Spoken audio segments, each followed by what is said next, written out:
Hey, good morning, y'all. It's another day with common sense reactions. We just gonna get right into it. I open up my computer and I see Turki Al-Shi on Fanon's boxing page. I don't know if you're a boxing fan, you know Fanon. And it says something about till I own you. Like he always he clickbaits people all the time. But it had a picture of Javante, and I'm like, what? And something about Davis's records. I'm like, nah, nigga, I gotta see this because bro is tripping. Like, bro, it better not be what I think it is. It better not be what I think it is. I'll fit a tweet. Let's just get into it though. All right, welcome back to the channel. In this video, if you can't beat them, buy them. That appears to be the path that Gervonta Davis nemesis and Canelo Alvarez nemesis, Turki Al-Shi, is taking to the boxing world. As information is revealed about a major purchase that he is pursuing as a result of a partnership with the WBA, which very well may affect the very foundation of boxing in a funny way. And this is Turki Al-Shi's plan with the WBA, and as a result. See, this is the thing about like Saudi Arabians, Dubaians. I don't know if Dubai is a part of Saudi Arabia or whatever. Like, I know you guys gonna be like, this ignorant ass, dumbass nigga. You feel me? But I'm gonna try and take this stuff off of here because I realize my computer is making a loud ass noise that makes it very hard to hear me. But yeah, this is the thing, man. It's just like they feel like because they have money, they can do whatever they want, bro. And I just don't like that shit. I don't like it. Result: the WBA, according to reports, have been kicked off BoxRec. Let's talk about that in this video.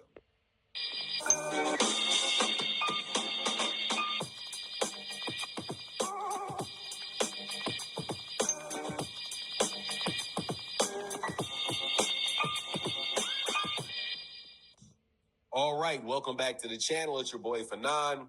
Every once in a while in boxing, there is a business purchase that is made or a strategic move that is made as it relates to governing bodies, record keepers, media, things outside the ring, but things that outside the ring that really do affect the perception of fighters in the ring.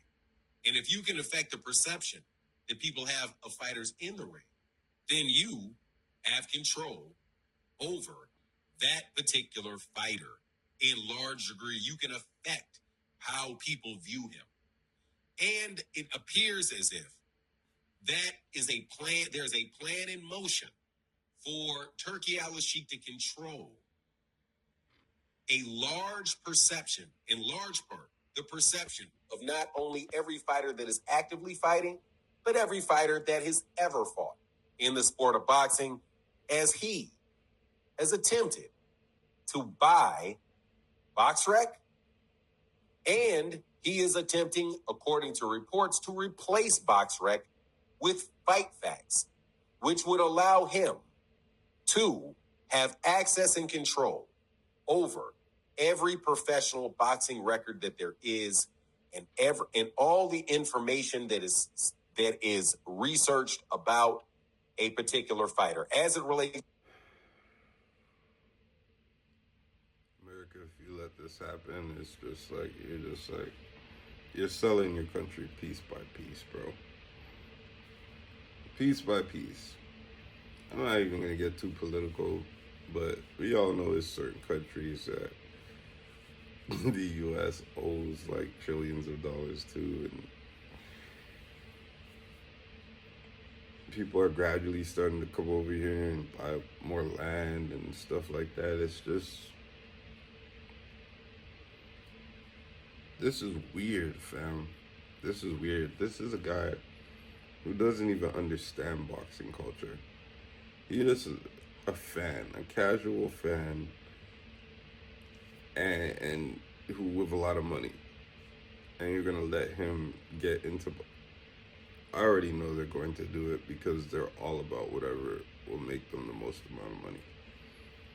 But if you let this man control boxing, bro, you might as well just like off boxing. Just off it, cause like it's gonna be weird, bro. It's just gonna turn into it's already bad enough the way that it is, because you know people do whatever they want to do. Like Loma was still, I think, ranked number one after like 3 losses in a row. It was like, how? They already do weird shit. This is just gonna make it worse. To their boxing record. Also, an entire ranking system that boxing fans, for some reason, take seriously. I have fought very hard against people taking BoxRec and BoxRec's opinions outside of the records and the fights that they took place seriously, but it's still think that it's impossible to lose stubborn belly fat at 60. Not y'all doing the whole ad thing. Sorry guys, I just woke up. I'm still trying to gather myself. I told y'all I'm not a morning person, man. But I have a schedule and I have to get done.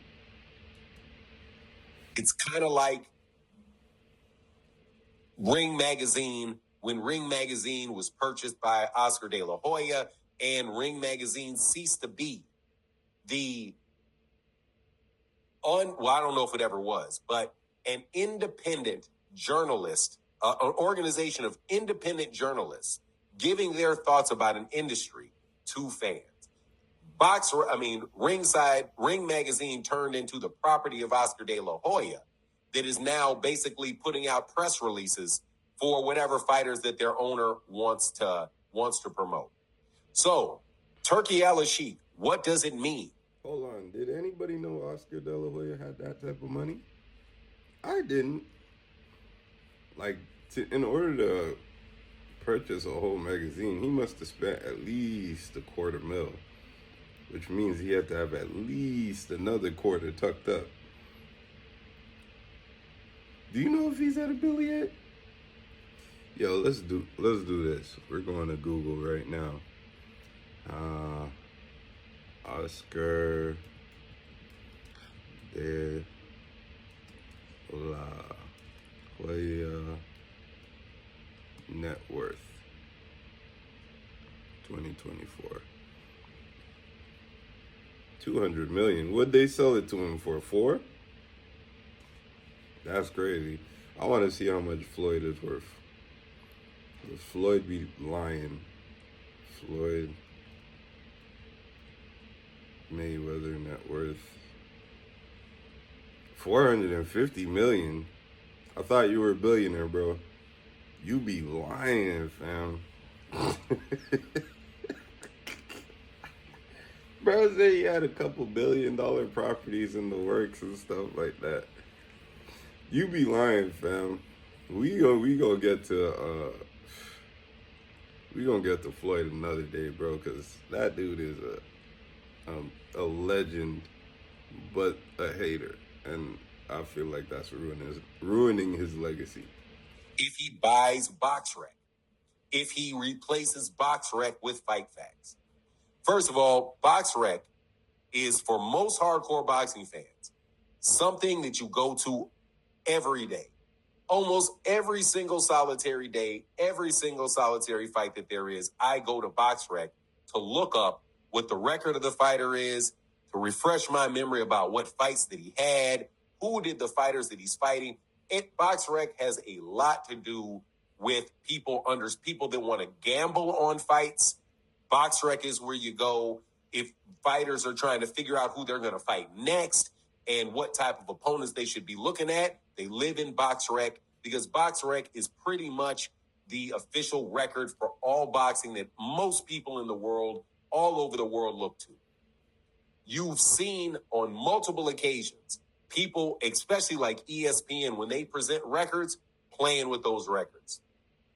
You have accusations related to Devin Haney of going to Mexico, losing in Mexico, and paying somebody off to change that record. So the importance of BoxRec and those records cannot be underestimated. And when you move that, If that, yo, before that last loss, I would have said that's a obscene assertion. I would have been like, nah, hell nah, the Hennies ain't doing that, bro. They stand on business, bro. But after I seen bro get knocked around the ring like a small child, and his father said, "We want the record corrected," like we all didn't see his son ass get whooped from sun up to sundown. I believe it. I believe it. Cause and they had tried to have the video taken down, bro. They tried to wipe the internet of the video. Like we was all gonna forget it, bro.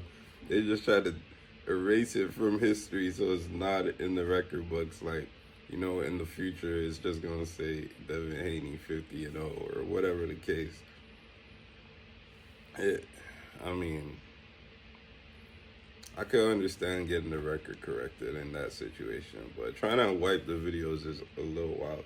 And then also, I think is unanimously understood that the amount found in Bro's system was not performance enhancing, which means he didn't take enough to improve his performance, which means you got beat by Ryan Garcia. Yeah, it's not right that there's toxins in his system or whatever the case may be, but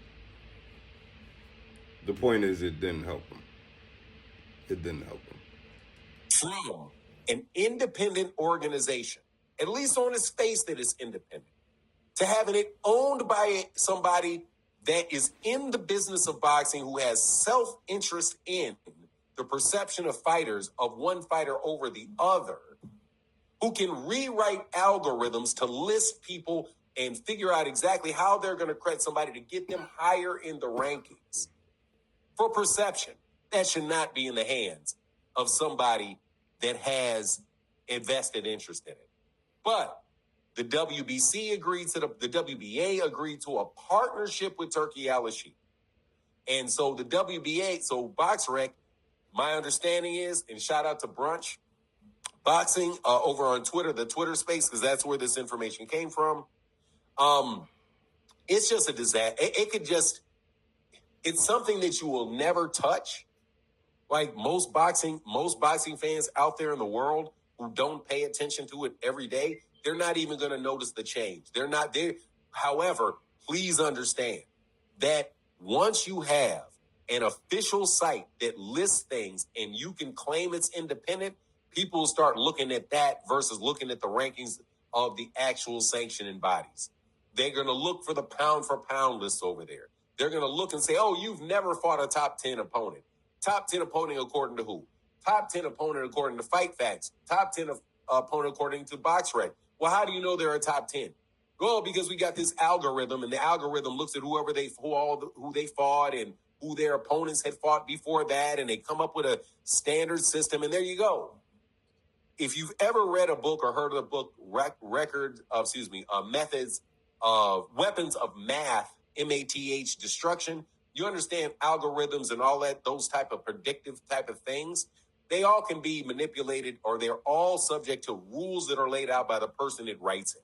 So you can just through the designing of those algorithms, make it look like fighters associated with Turki Al-Sheikh are fighting higher competition than the ones that are not fighting on Turki Al-Sheikh cards. The same way that you could see that Golden Boy fighters are going to get preferential treatment in Ring Magazine, and top ranked fighters are going to get preferential treatment in the rankings of the pay-per-view of the pound for pound list on ESPN. Boxing is dirty, man. Boxing is dirty. It's a dirty sport with a lot of corruption. I think all of the sports are now, to be honest. When I was it's like growing up and realizing there's no Santa Claus. You know what I mean? I grew up believing basketball was real.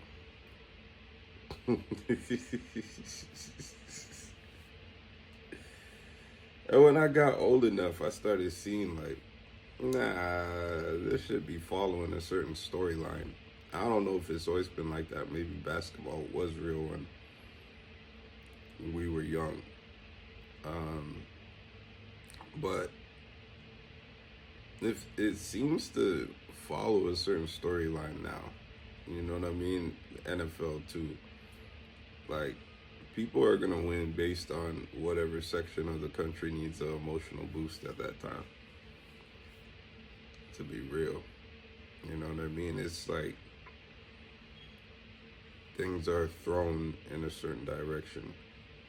I don't know if it's officially discussed and then orchestrated that way. I can't see highly competitive people putting their pride to the side, but I think that refs definitely do everything they can to sway the direction of the competition, you know?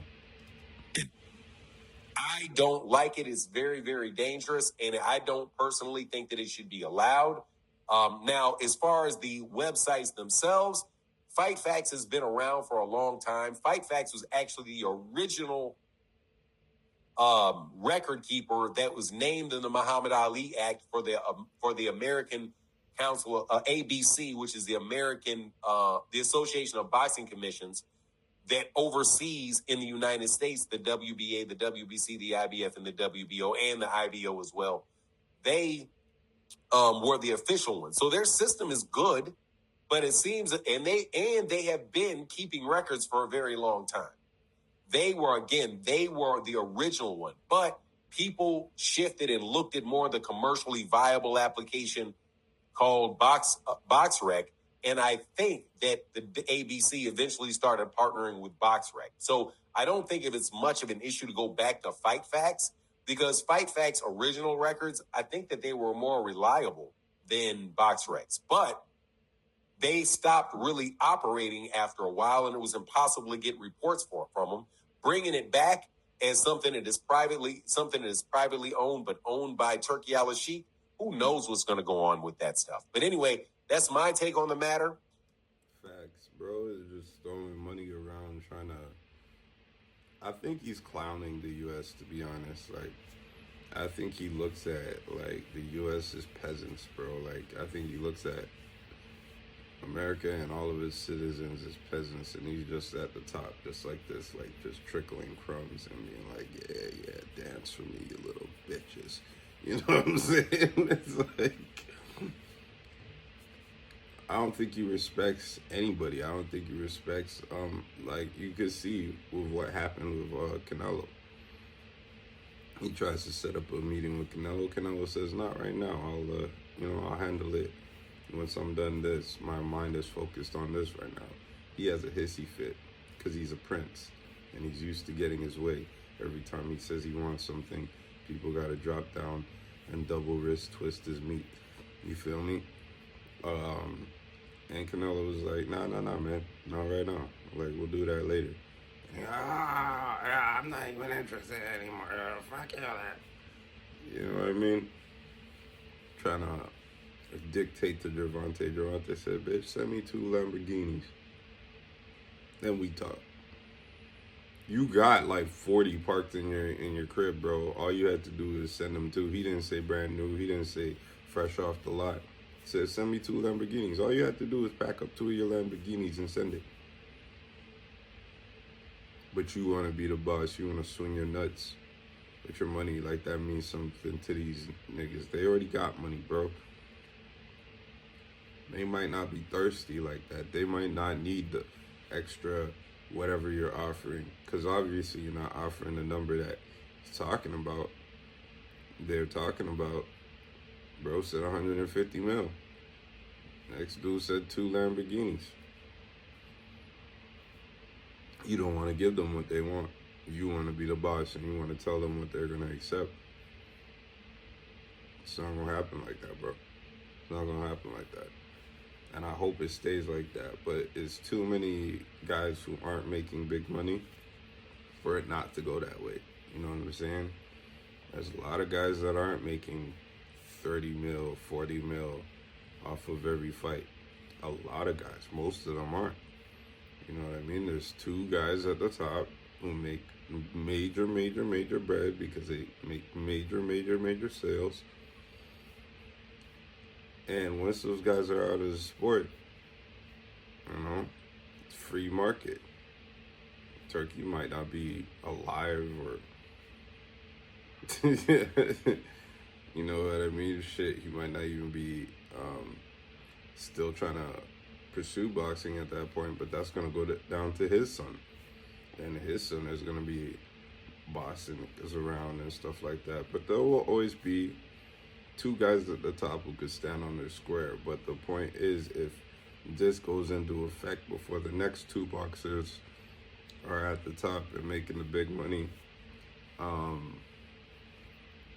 they're going to grab up all of those upcoming talents because they're going to say, hey, look, man, we got the power, we got the money, we're going to be able to get you in a position. I'm going to sign with them, and that's going to be it. The freedom of the sport is over. Freedom of the sport is over. This was the final grounds for honest competition. I mean, honest to a certain point, because, you know, if you don't knock somebody out, we've all seen those fights get thrown and people win, or ties happen where there was no deserving of a tie. So yeah, the sport's already. I would hate to see this, man. It would ruin boxing for me. You know what I'm saying? But it is what it is. Y'all already know what it is. It's your boy Sense, Common Sense Reactions. I'm out.